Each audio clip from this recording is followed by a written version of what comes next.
6 years ago, in a Supreme Court case, Long Island Home Care versus Evelyn Coke, the court ruled home care workers were not covered by the Fair Labor Standards Act due to something called the companionship exemption.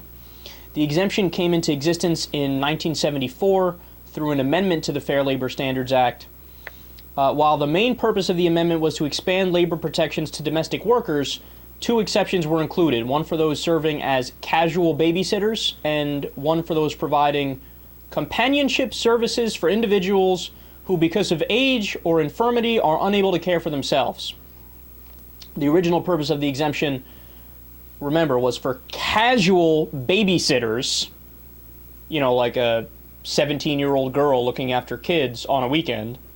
That's what the exemption was for, and it was for casual helpers to old people. Now, what big business did is they took that and they said, we could interpret it like that, or we could interpret it that we can pay our home care workers shit. So that's exactly what they did. Thankfully, the Supreme Court ruled that the Department of Labor, if they so choose, is legally allowed to remove the exceptions. So when President Obama came in, one of the good things he did was he did just that. He made it so that the Department of Labor got rid of those exceptions. So now, under Obama, both babysitters and elderly care workers, home care workers, still have to be treated like every other worker, if you will.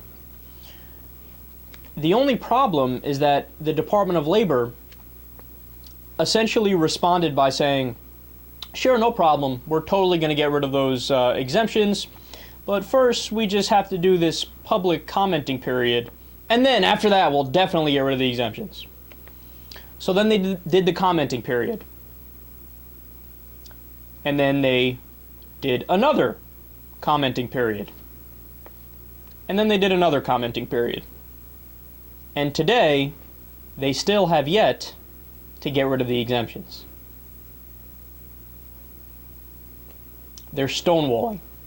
Now, why is it that they're stonewalling? Well, it turns out when you dig a little deeper, you find out, just like in almost every other area of government, the Department of Labor, just like the FDA, just like the EPA, they take a lot of their money from the industries they're supposed to be regulating.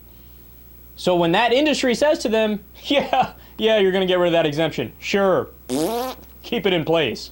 They listen. They even disregard the president to do just that. So this links with a story that we did on the show yesterday. There was a New York sushi restaurant that started paying waiters through their salary. So on their receipts, they said, listen, just stop tipping, guys, because we got this covered. We're not going to have these people's livelihoods depend on the generosity of complete strangers. Now, it's great that that restaurant did it willingly. In fact, they even admit we did it because of traditions in Japan that are now changing, and they're moving towards waiters and waitresses that are salary. So that got me thinking, man, if I was a congressman, the first bill I would propose is the biggest no-brainer. You call it the no exception to the minimum wage law. Or you can call it the no exception to the Fair Labor Standards Act. And it basically says that no matter what job somebody is doing, they have to get that minimal level of protection, right? It has to be applicable across the board. So I'll give you a good example. I worked as a car salesman for a little bit after I graduated school. How random is that, too? I have a political science degree and I go be a car salesman. Shows you that the economy was pretty bad. So the way that the pay system worked is people got paid $200 a week in salary. $200 a week. Now, when you go for the interview and you talk to them, they say to you, oh, there's no way that you're going to be making 200. You're going to be making, 70 grand a year, 80 grand a year. You're going to pull in all the money because everybody makes more. People walk in the door and they're waiting at your desk to buy cars. That's all there is to it, man. So they sell it to you as the reason why we're paying you so low guaranteed is because you're going to make so much more. But that never comes to fruition. Now, in case you guys haven't realized, I'm a pretty damn good talker. And I'm an okay salesman as well. But it didn't matter. There are plenty of weeks in the middle of the winter when nobody comes in and you make $200 a week. At the end of the year, that doesn't add up. you can't pay the bills on that. So why should it be that you have to get your ass there from 9 to 6 every single day? Do a lot of things, by the way, that weren't even just selling cars. They say, oh, when it snows, you got to grab a shovel and go up to the lot and shovel some cars out.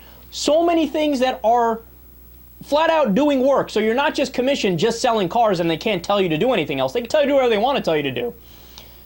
But you're not allowed to make a guaranteed at least minimum wage plus commission on top of that. No, we'll give you $200. I mean, what does that work out to per hour? It's such peanuts. So again, common sense, no exception to the minimum wage law. Boom, done. We're moving forward. And I love the rebuttal where people say, yeah, but then some businesses, you know, they would have to lay people off, or they would have to not exist anymore. Okay, bye. That's like somebody saying, well, you know, I have this business, but I don't have any money, so I have to have people work for me for nothing. If they can't be my slaves, then I'm not going to have to exist anymore. Okay, bye. You're not allowed to have slavery, just like you shouldn't be allowed to have somebody working for 47 cents per hour or $2.17 per hour. That's crazy. That's crazy. Now, and they've studied this too, by the way. I've gone over 24 separate studies where, you know, the main claim from conservatives, libertarians is, you know what, if you raise the minimum wage, the problem is you make it so that you're going to have unemployment rise. Because by definition, they'll fire more people, the business owners, because they want to make the same profit margin. Well, that's interesting, because when they studied it 24 times, they found out that didn't happen. In fact, in many cases where they raised the minimum wage, some businesses hired more people. Why? Because it actually goes based off of supply and demand. If you're selling a product that people want, you're going to need to staff people, and that's it.